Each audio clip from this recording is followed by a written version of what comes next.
Assalamualaikum warahmatullahi wabarakatuh. Salam literasi untuk kita semuanya. Pada video kali ini saya akan menyampaikan seri materi KTI. Mudah-mudahan dengan pemaparan yang saya sampaikan ini bisa memberikan gambaran bagaimana cara penulisan KTI yang benar menurut prosedur. Yang pertama, sebelum saya menyampaikan tentang bagaimana itu karya tulis ilmiah, terlebih dahulu saya menyampaikan tentang macam-macam hasil penelitian atau riset, bahwa macam-macam riset atau penelitian itu ada beberapa. Yang pertama adalah karya ilmiah, yang kedua adalah buku teks, yang ketiga adalah hasil karya ilmiah. Biasanya adalah kumpulan karya ilmiah para peneliti yang melakukan riset-riset baik skala nasional atau internasional. Nah, untuk karya ilmiah itu sendiri itu terdapat beberapa macam. Yang pertama adalah makalah, yang kedua adalah artikel atau KTI atau jurnal ya. Yang ketiga adalah work paper, ada skripsi, kemudian tesis dan disertasi. Untuk skripsi ini biasanya dilakukan sebagai hasil karya mahasiswa sarjana, tesisnya adalah mahasiswa pasca sarjana. Yang disertasi ini biasanya adalah hasil karyanya program doktoral. Ini macam-macam karya ilmiah. Semuanya dalam lingkup karya tulis ilmiah yang dilakukan melalui prosedur-prosedur sesuai dengan kaidah penulisan karya tulis ilmiah. Sementara untuk struktur dari karya tulis ilmiah itu sendiri, ini adalah mencakup beberapa hal. Ini sudah lazim. Yang pertama adalah judul. Jadi semua karya tulis ilmiah pasti akan dimulai dengan judul. Setelah judul itu di bawahnya adalah abstrak. Abstrak ini sebenarnya dilakukan paling belakang, namun di dalam penempatannya sesuai dengan struktur karya tulis ilmiah itu ditaruh setelah judul. Kemudian yang ketiga ada pendahuluan. Jadi mencakup pendahuluan. Yang keempat mencakup kajian pustaka. Yang kelima mencakup metodologi. Yang keenam ini ada pembahasan, dan yang ketujuh adalah penutup. Nah, ini beberapa hal yang berkaitan dengan struktur karya tulis ilmiah yang harus ada atau wajib ada. Kalau salah satu saja ini tidak terlibat di dalam penulisan karya tulis ilmiah, maka ini sudah dikatakan tidak baku lagi, atau mungkin kategorinya bukan karya tulis ilmiah. Selanjutnya kita akan memulai tentang bagaimana menulis sebuah judul karya tulis ilmiah. Seperti yang diungkapkan di layar ini adalah berdasarkan pedomannya dari Prof. Dr. Wasmen Manalu dari IPB. Ini saya angkat di sini untuk memberikan gambaran bagaimana kalian memulai menulis sebuah judul. Yang pertama adalah bahwa judul itu dibatasi dengan jumlah kata. Jadi jumlah katanya itu antara 15 sampai 25. Ya, jika menggunakan aturan akreditasi dikti, maka untuk judul yang menggunakan bahasa Indonesia itu rata-rata 14 kata, dan kalau bahasa Inggris hanya 10 kata. Lalu yang kedua, judul ini harus menggambarkan isi dari artikel tersebut. Jadi tidak boleh judul ini menyimpang dari isinya. Yang ketiga, bahwa judul ini adalah menggambarkan daripada subjek penelitian itu sendiri yang diringkas. Jadi isi penelitian itu diringkas dari sebuah judul. Maka judul yang baik itu adalah bisa menggambarkan. Setelah membaca judul tersebut, itu bisa digambarkan tentang isi daripada karya ilmiah itu sendiri. Kemudian tidak boleh ada singkatan, rumus atau jargon, dan juga tidak mengandung kata kerja atau singkatan. Yang jelas bahwa judul ini adalah harus benar-benar mudah untuk dipahami dan melibatkan atau mengandung kata kunci, sehingga ketika judul tersebut itu dicek di Google Scholar misalkan, itu akan ketemu tentang judul-judul yang mungkin hampir sama atau sama dengan judul yang kalian buat. Nah, ini tentang kriteria untuk menulis sebuah judul. Selanjutnya ini beberapa hal contoh judul artikel ilmiah yang baik menurut Prof. Dr. Wasmen Manalu.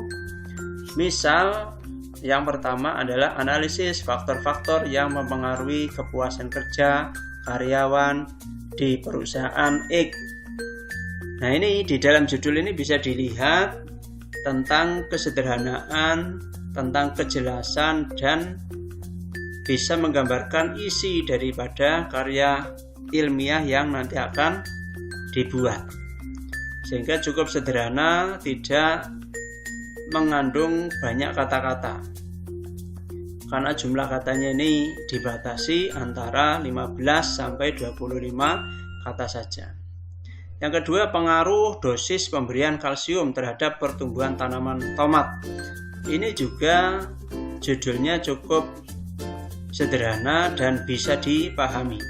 Dari kalimat judul ini bisa digambarkan bagaimana pengaruh dosis pemberian kalsium terhadap pertumbuhan tanaman tomat.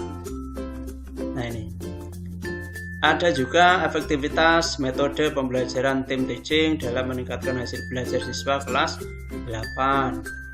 Misal lagi yang keempat adalah perbandingan kinerja keuangan bank-bank BUMN di Indonesia tahun 2015 sampai 2019. Intinya bahwa nanti pada saat kalian itu membuat judul, selain harus mematuhi aturan-aturan yang ada, maka judul yang dibuat itu semestinya dicek dulu di Google Scholar. Artinya, apakah judul yang kalian buat itu persis sama dengan judul-judul yang ada di jurnal tersebut. Seandainya judul yang kalian buat ini sama, maka berarti dikatakan kalian adalah menjiplak dari judul atau karya orang lain. Nah, ini yang perlu diwaspadai adalah seperti ini. Jadi jika sudah ada, maka berarti judulnya kemungkinan dipakai orang lain atau sudah pernah dilakukan oleh orang lain. Berarti kalian ini mungkin adalah orang yang ketiga atau orang yang keempat atau orang yang keberapa dengan menggunakan judul tersebut. Lalu bagaimana? Apakah judul tersebut tetap harus dilanjutkan? Ya, bisa saja tetap dilanjutkan. Yang penting ada modifikasi. Mungkin bisa dirubah variabelnya ataupun yang lain sehingga benar-benar itu tidak sama dengan hasil karya orang lain. Nah, ini adalah alamat link yang dipakai untuk ngecek judul kalian, mungkin dengan menggunakan kata kunci yang ada di dalam judul tersebut di alamat-alamat ini.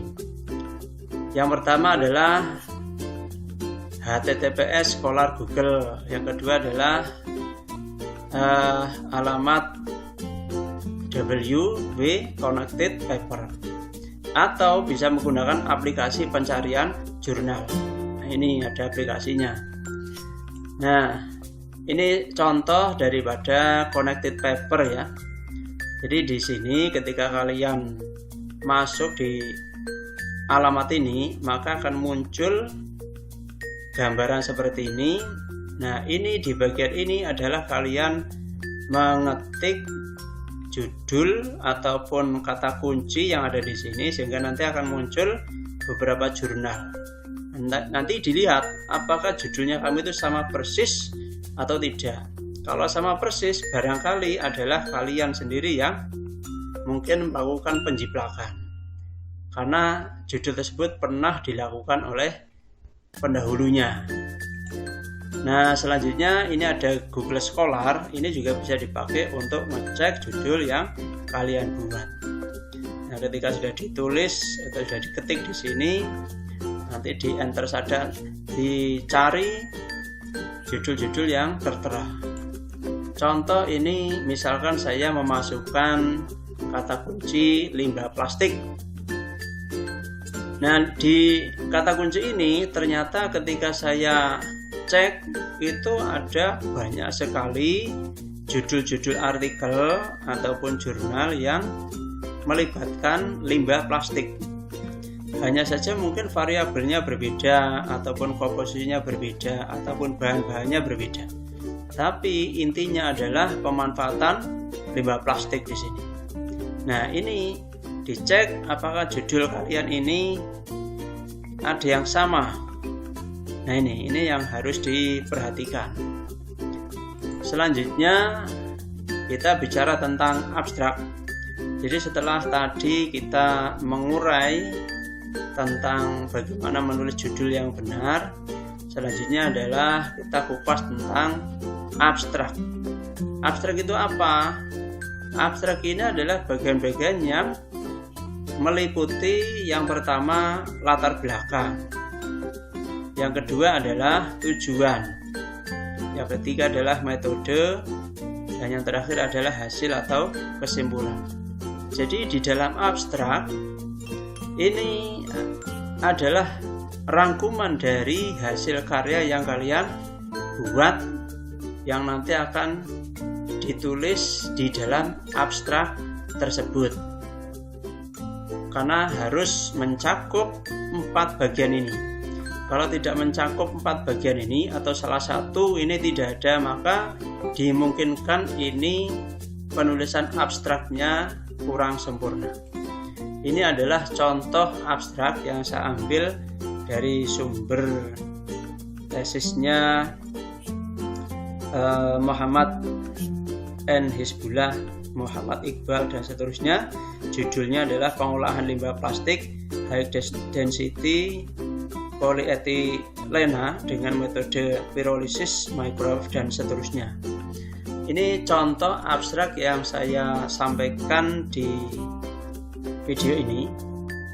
Jadi di dalam abstrak ini tadi saya sampaikan harus mencakup 4 hal tadi. Ini yang saya beri warna biru adalah menggambarkan tentang latar belakang. Ini latar belakangnya. Kemudian yang warna kuning ini adalah tentang tujuan. Ya, tentang tujuan. Kemudian yang warna abu-abu ini adalah metodologinya atau metodenya. Nah, yang terakhir ini adalah hasil atau kesimpulan. Nah, jadi di dalam abstrak ini wajib harus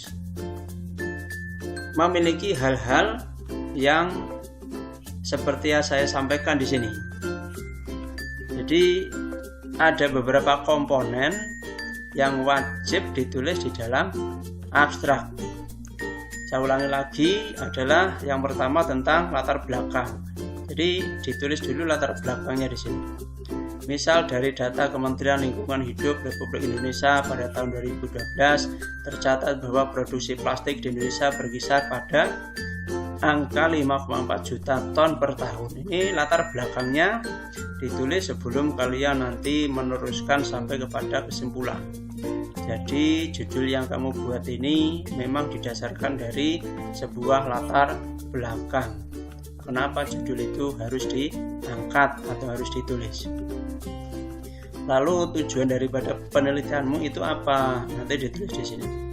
Contoh tujuan penelitian ini adalah mengetahui apakah limbah plastik HDPE mampu diubah menjadi bahan bakar alternatif dengan pirolisis dan seterusnya. Metodologinya apa? Adalah menggunakan metode microwave heating serta mengetahui pengaruh suhu, waktu, dan rasio katalis bla bla bla dan seterusnya. Ini metodologinya. Kemudian hasilnya ini juga harus ditulis. Nah, sehingga ketika orang lain itu membaca abstrak ini sudah tahu, ya, walaupun itu hanya ditulis satu lembar. Jadi abstrak ini itu nanti prosedurnya adalah ditulis dalam satu lembar dengan spasi hanya satu spasi saja, sehingga diharapkan abstrak itu hanya tertulis satu lembar. Selanjutnya yang ketiga adalah tentang pendahuluan. Setelah tadi judul, kemudian kita bahas tentang abstrak, langkah yang ketiga adalah menulis pendahuluan. Yang jelas di dalam pendahuluan itu ini nanti diungkapkan beberapa hal yang dimulai dari persoalan umum. Persoalan umum ditulis dulu, ya. Setelah itu nanti mengerucut pada persoalan khusus. Dan yang terakhir itu adalah menentukan gap. Gap itu artinya memodifikasi penelitian yang belum pernah dilakukan oleh orang lain. Kalau masalah umum itu barangkali mungkin sama dengan judul-judul penelitian yang lain. Tetapi yang nanti akan diangkat oleh kalian ini adalah gapnya di sini. Sehingga antara penelitian kalian dengan orang lain itu benar-benar berbeda dari sudut pandang yang berbeda. Nah, ini nanti dimodifikasi atau disetel di gapnya. Mungkin bisa dirubah variabelnya, ya, mungkin tempatnya berbeda dan seterusnya.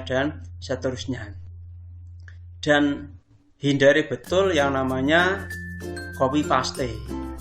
Karena kalau copy paste ini dianggap kalian adalah melakukan plagiasi. Nah, ini nanti akan kena penalti.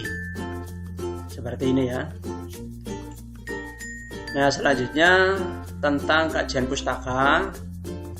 Perlu dipahami dulu bahwa kajian pustaka adalah kumpulan teori yang didapatkan dari berbagai macam sumber.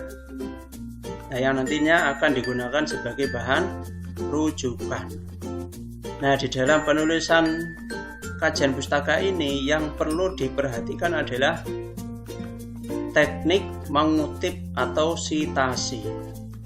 Jadi kita melakukan sebuah penelitian ini tidak mungkin kalimat yang kita tulis di dalam karya ilmiah itu adalah tulisan kita sendiri tanpa melakukan sebuah riset atau membaca hasil jurnal para pendahulunya. Nah, tujuannya adalah untuk menguatkan bahwa karya yang kita buat ini ada penguatnya. Siapa penguatnya? Adalah para peneliti terdahulu. Sehingga kita membuat sebuah karya ilmiah nantinya benar-benar ada hasilnya. Di samping ada hasilnya bahwa yang kita lakukan ini dikuatkan oleh kajian-kajian orang lain. Semakin banyak jurnal yang memberikan penguatan, maka semakin bagus yang nanti akan kita dapatkan. Contoh, misalkan saya kepengen mengutip kalimat yang saya kodai berwarna merah ini. Misal pada studi kasus komparasi metode data mining K-nearest neighbor dengan net-based untuk klasifikasi kualitas air bersih dan seterusnya. Ini saya besarkan menjadi seperti ini. Nah, ini. Jadi cirinya kita melakukan sebuah kutipan adalah di bagian akhir itu ada sumbernya, siapa penulis yang sudah pernah membuat tulisan ini. Nah, ini contoh ini tadi Pada studi kasus, komparasi dan seterusnya, di bagian belakang dalam kurung Tangkelayo and Mailowa tahun 2022. Ini adalah sumber yang kita baca di jurnal. Jadi wajib dituliskan sumbernya. Nah ini. Nah teknik ini ya itu sudah lazim dikenal dengan teknik sitasi. Cara membuatnya bagaimana? Yaitu dengan ini ya, dengan kita memanfaatkan Office Microsoft Word, itu kita memasukkan sumber, kemudian penulis dan seterusnya sehingga nanti akan muncul nama yang tadi saya sebutkan. Contoh ini saya ambil dari sebuah jurnal ya, Jurnal Teknik Informatika dan Sistem Informasi volume 9 dan seterusnya. Judulnya adalah Klasifikasi Kualitas Air Menggunakan Metode KNN. Ini adalah penulisnya, ada Aldi Tangkelayo, Evans Mailowa dan seterusnya. Nah ini kita buat dengan menggunakan menu preference ya di sini ya. Jadi setelah kita download tadi dari Google Scholar atau Paper Connected tadi, kemudian kita masukkan ke preference di sini. Langkahnya adalah kita klik insert citation. Ini ya, kita klik insert citation. Lalu dia akan muncul seperti ini, create source. Nah ini adalah bahan yang nanti akan memunculkan nama penulisnya dan tahun buatannya. Urut-urutannya adalah yang pertama di sini kita tentukan tipe sumbernya. Berupa apa dia? Misal jurnal artikel. Berarti kita pilih jurnal artikel. Authornya siapa? Penulisnya adalah ini ya tadi Aldi Tangkelayo dan seterusnya. Terus titlenya, judulnya apa, nama jurnalnya apa, ini semua ada di sini. Nah ini ya, ini berarti authornya atau penulisnya. Kemudian ini adalah judulnya. Ini adalah jurnal, nama jurnalnya, Jurnal Teknik Informatika dan Sistem Informasi dan seterusnya. Nah ini semua dibuat di Microsoft Word dengan menu preference. Nanti bisa dilihat, dicek. Isiannya adalah seperti ini caranya. Oke ya, ini teknik untuk membuat sebuah kutipan. Jadi setelah kalian mengambil kalimat di dalam jurnal yang sudah kalian download, maka wajib kiranya memberikan keterangan sumber. Tekniknya adalah seperti ini. Selanjutnya, nah ini,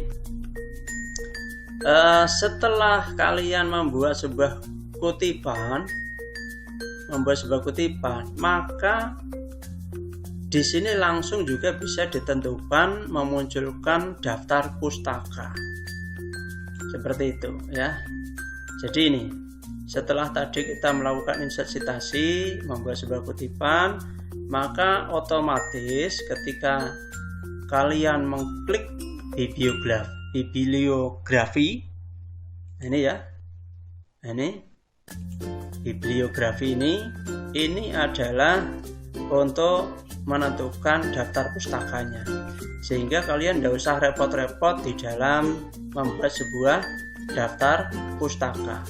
Dengan kalian memasukkan itu tadi, pemaparan yang tadi saya sampaikan, insert citasi, setelah dimasukkan semua, klik bibliografi, nanti akan muncul seperti ini otomatis.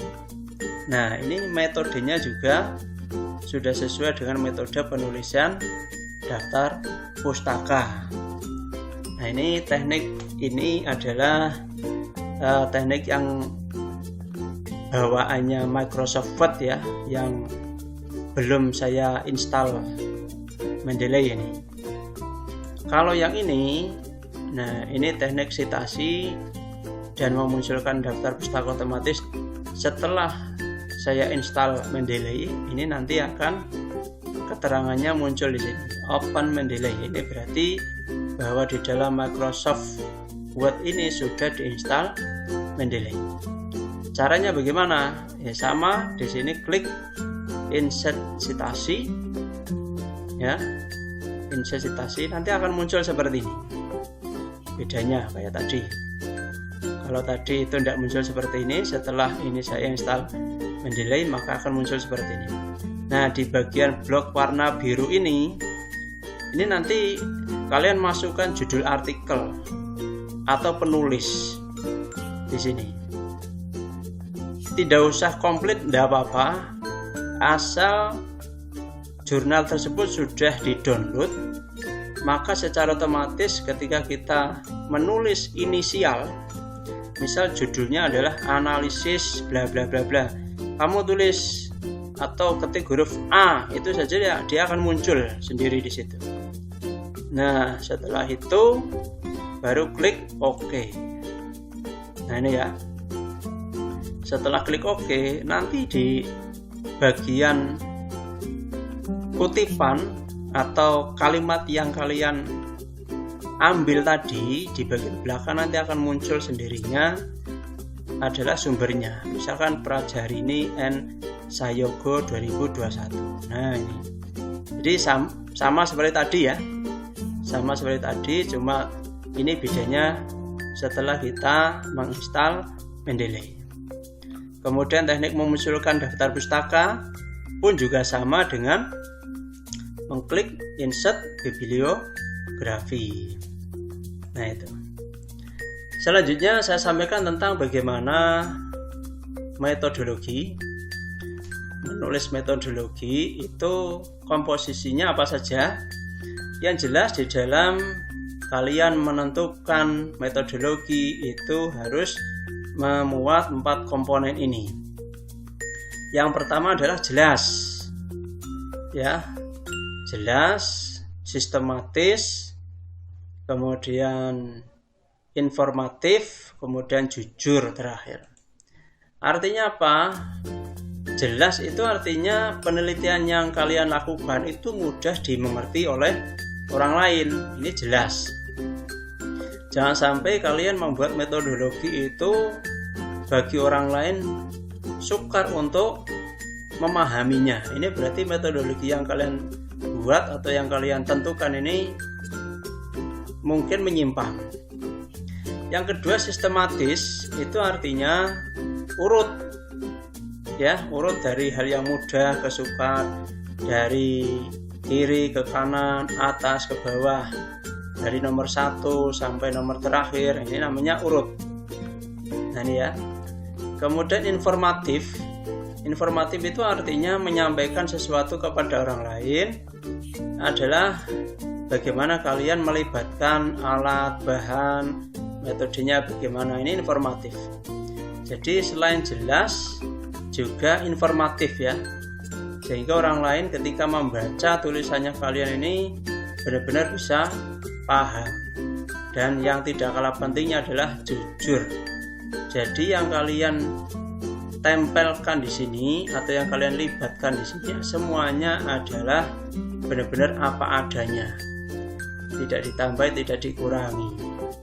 Ini namanya karya ilmiah, itu adalah berbasis kejujuran atau otentik, realistis. Ini tentang metodologi. Selanjutnya bagaimana untuk pembahasan.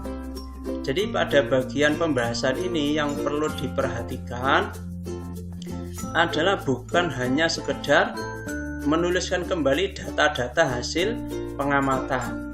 Misalkan hasil observasinya, cara kerjanya, hasil wawancaranya, biasanya hanya sekedar dituliskan saja atau dituliskan kembali. Nah, ini di dalam pembahasan tidak seperti ini. Bahwa setelah kalian menyertakan atau menempelkan data-data hasil pengamatan, hasil observasi, cara kerja atau hasil wawancara. Selanjutnya adalah bahwa data-data tersebut itu harus dibahas. Nah, ini bagian pembahasan ini biasanya tertinggal yang bagian ini. Maka di dalam pembahasan itu harus disampaikan tentang bagaimana pengolahan datanya, kenapa bisa menghasilkan seperti itu. Nah, ini antara bagian satu dengan bagian yang lain itu harus dihubungkan dengan menggunakan data tersebut, dengan menggunakan kalimat-kalimat kalian sendiri, sehingga komplit, sehingga data-data itu bisa kalian terjemahkan dan bisa dipahami oleh orang lain. Contoh misalkan setelah data-data tersebut kemudian diungkapkan dalam bentuk diagram seperti ini, maka ini harus dibahas, bukan cuma sekedar nempelkan diagram seperti ini. Ini harus ada pembahasannya. Nah, itu teknik pembahasan yang benar ya. Nah, yang bagian terakhir ini adalah tentang penutup. Yang jelas di dalam penutupan atau kesimpulan ini yang perlu kalian ketahui adalah materinya harus menjawab tujuan penelitian. Jadi kesimpulan itu wajib kiranya yang ditulis di sini adalah menjawab tujuan penelitian. Selama belum menjawab tujuan penelitian, maka berarti ini belum sampai kepada kesimpulan. Contoh misalkan saya ambil sebuah jurnal yang judulnya Analisis Perilaku Masyarakat Terhadap Pengelolaan Sampah Plastik Impor. Nah, ini di sini di bagian ini ada kan tujuan daripada penelitian adalah untuk menganalisis perilaku masyarakat terhadap pengelolaan sampah, impor, dan seterusnya. Nah, ini di dalam kesimpulan sudah terjawab belum tujuan ini? Selama belum menjawab dari tujuan penelitiannya kamu, maka berarti kesimpulannya belum selesai. Jadi kira-kira seperti itu ya, beberapa hal yang berkaitan dengan teknik penulisan karya tulis ilmiah. Harapannya mudah-mudahan bisa dipahami. Dan yang terakhir ini, setelah tadi kita membuat sebuah kesimpulan, maka daftar pustaka wajib kita cantumkan. Yang jelas di dalam daftar pustaka ini yang perlu dipahami adalah harus menyesuaikan dengan format penulisan daftar pustaka yang benar. Ya, tekniknya ya tadi kita tidak usah membuat secara manual tentang daftar pustaka. Dengan kita mengklik menu bibliografi, dia akan muncul sendiri. Terus yang kedua, bahwa jumlah daftar pustaka ini semestinya adalah sama dengan jumlah kutipan. Jumlah kutipan yang ada baik di kajian pustaka ataupun di metodologi barangkali ini berarti nanti otomatis jumlah daftar pustakanya ya sama jumlahnya dengan apa yang tadi sudah dikutip. Nah, ini jadi sumbernya Angklayo, Mailowa, dan seterusnya. Ini ada berapa kutipan yang tadi sudah dicantumkan di kajian pustaka atau di bagian-bagian bab-bab yang awal tadi. Nah, otomatis nanti ketika kita mengklik menu bibliografi akan muncul sendiri daftar pustaka. Kita kumpulkan dan kita taruh di bagian belakang sendiri. Nah, ini ya. Jadi ini kira-kira mudah-mudahan bisa memberikan gambaran yang jelas sehingga di dalam penulisan karya tulis ilmiahnya itu benar-benar bisa berbobot sesuai dengan prosedur yang ada. Mohon maaf apabila ada kekurangan. Mungkin sekian. Saya akhiri. Billahi taufiq wal hidayah. Assalamualaikum warahmatullahi wabarakatuh.